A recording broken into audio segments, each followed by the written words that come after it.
We will begin by choosing your own method to hide your eyebrows. I then take the Mehron Pro Beauty eyeliner pencil and I mark out where I'm going to put the prosthetic. Taking tissue and some Mehron Liquid Latex, I'm mixing these together and I'm going to slowly build this up on my face.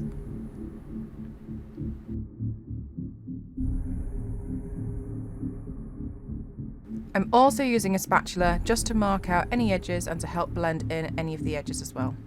Once you've done both sides, don't forget to build up the chin. At this point, we're going to be looking pretty crazy, but once you've built everything up, you're just going to wait for everything to dry. I like to set latex work with powder just to remove any tackiness before I start painting. Using Mehron Paradise paint in olive, I'm going to be covering the prosthetic.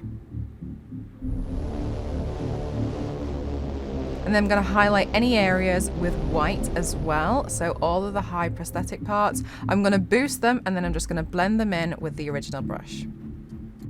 I'm also using this to add in smaller details and blending it out with the olive brush as well.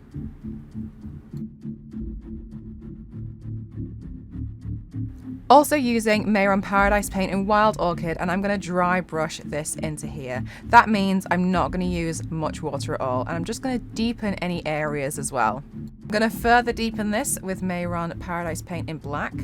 Back in with a pencil and outline the eyes, and I'm just going to use this to deepen up any areas that I feel like need it.